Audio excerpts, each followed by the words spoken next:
এখনকার সময় জলপথে এক জায়গা থেকে অন্য জায়গায় যাওয়ার জন্য অনেক আধুনিক প্রযুক্তির জাহাজের ব্যবহার করা হয়। তবে আজ থেকে 100 বছর আগে এত আধুনিক প্রযুক্তি ছিল না। তবুও সেই সময় অনেক বড় বড় জাহাজের নির্মাণ করা হতো। তবে জানেন কি, আগেরকার সময়ের জাহাজগুলো কিভাবে তৈরি করা হতো? কোনো অ্যাডভান্স প্রযুক্তি ছাড়াও কিভাবে জাহাজগুলো এক জায়গা থেকে অন্য জায়গায় সফলভাবে পৌঁছতো? আর জাহাজের ভিতর এতগুলো চেম্বার কিসের জন্য বানানো হতো? আসুন জেনে নেই এই ভিডিওতে। এখনকার সময় জাহাজগুলো তৈরি করতে লোহা এবং বিভিন্ন রকমের শক্ত ধাতুর ব্যবহার করা হয়। তবে আগেরকার দিনে জাহাজগুলি কাঠ দিয়ে তৈরি করা হতো। এর জন্য প্রথমে জাহাজের কাঠামো তৈরি করা হতো। কাঠামো তৈরি করতে পাইন এবং মেহগুনি কাঠের ব্যবহার করা হতো। তখনকার সময়ে একটি জাহাজের উচ্চতা ছিল 120 ফুটের মতো এবং লম্বায় ছিল প্রায় 400 ফুট। এরপর আস্তে আস্তে জাহাজের বাকি অংশগুলো তৈরি করা হতো। আগেরকার দিনে কাঠ কাটার বা জোড়া দেওয়ার কোনো মেশিনপত্র ছিল না, তাই এগুলো হাতেই করা হতো। একটি জাহাজ বানাতে প্রায় 1 থেকে 2,000 কর্মচারী দিনরাত কাজ করত এবং 1.5 থেকে 2 বছর লাগত একটি জাহাজকে পুরোপুরি তৈরি করতে। জাহাজে ব্যবহার করা কাঠগুলো যেন জলে নষ্ট না হয়ে যায়, এর জন্য আলকাতরা বা পিচের ব্যবহার করা হতো। আজ থেকে 200 বছর আগে যখন ইঞ্জিনের আবিষ্কার হয়নি, তখন এই জাহাজগুলিকে পালের সাহায্যেই চালানো হতো। যখন হাওয়ার গতি বেশি থাকতো, তখন এই পালগুলিকে খুলে দেওয়া হতো। পালগুলিকে এমনভাবে তৈরি করা হতো যেন সেগুলিকে হাওয়ার গতি অনুসারে এদিক ওদিক ঘোরানো যায়। ফলে খুব সহজেই পালের সাহায্যে জাহাজের দিক পরিবর্তন করা যেত। কিন্তু যখন হাওয়ার গতি উল্টো দিকে থাকতো, তখন পালের ব্যবহার করা যেত না। তখন একসাথে অনেকজন কর্মচারী দাঁড় টেনে এই জাহাজগুলোকে চালাতো।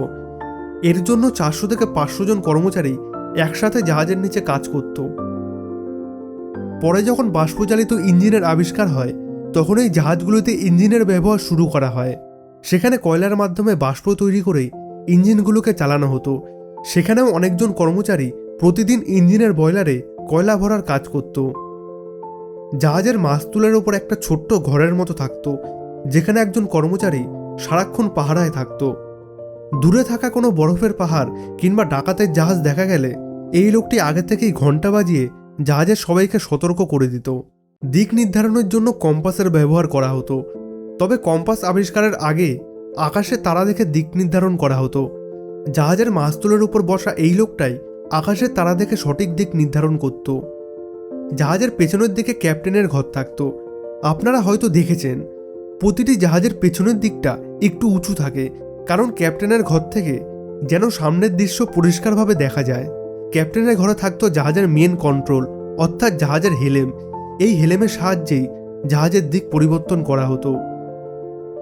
জাহাজের ভিতরে সুরক্ষার জন্য বিভিন্ন ঘর বানানো হতো এবং সেখানে বিভিন্ন জিনিস সংরক্ষণ করে রাখা হতো। যেহেতু আগেরকার দিনে সমুদ্রপথে অনেক জলদস্যুদের জাহাজ থাকতো, তাই জাহাজের সুরক্ষার জন্য একটি কক্ষ জুড়ে বিভিন্ন যুদ্ধের জিনিস রাখা হতো।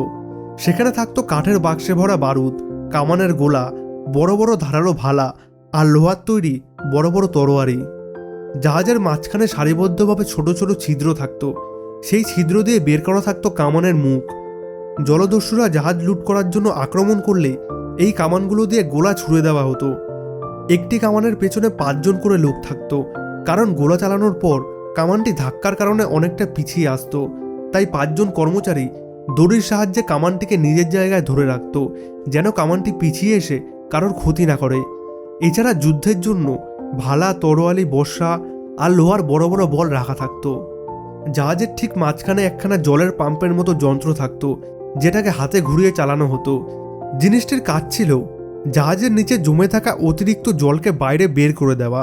আসলে কামানের গোলা আর অন্যান্য অস্ত্রের কারণে জাহাজে অনেক ছিদ্র হয়ে যেত, আর সেই ছিদ্রগুলো দিয়ে জল ঢুকে জমতে থাকতো জাহাজের নিচের দিকে। তাই এই পাম্পটি দিয়ে জাহাজের নিচের দিকে জমে থাকা জলকে বাইরে ফেলে দেওয়া হতো। যদি এভাবে অতিরিক্ত জলকে না ফেলা হয়, তাহলে ভারসাম্য হারিয়ে জাহাজ ডুবে যাওয়ার সম্ভাবনা থাকে। এর ঠিক পাশেই বড় চাকার মতো একখানা জিনিস থাকতো, যাকে ক্যাপস্টান বা সামুদ্রিক উইঞ্চও বলা হয়।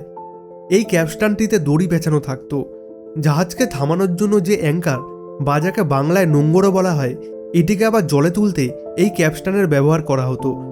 আসলে বড় বড় জাহাজে অনেক ভারী ভারী নোঙ্গরের ব্যবহার করা হতো।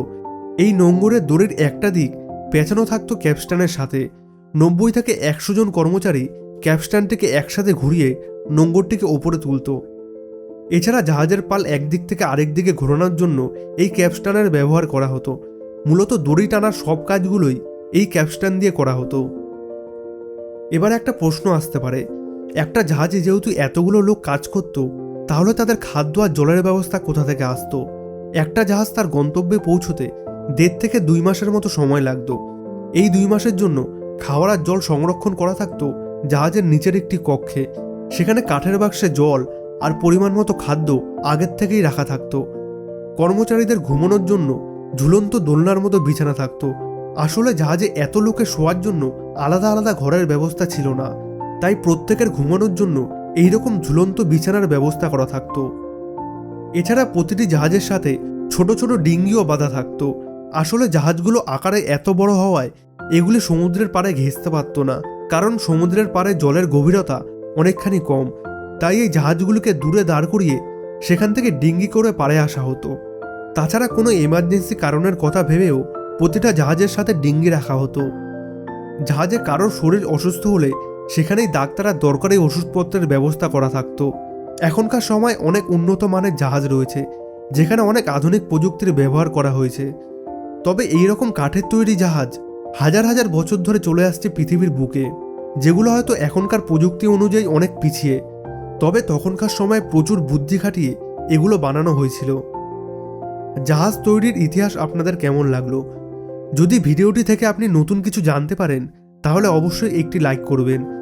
আর এইরকম নতুন নতুন মজাদার তথ্য পেতে এখনই সাবস্ক্রাইব করুন আমাদের চ্যানেল সেই সময়কে।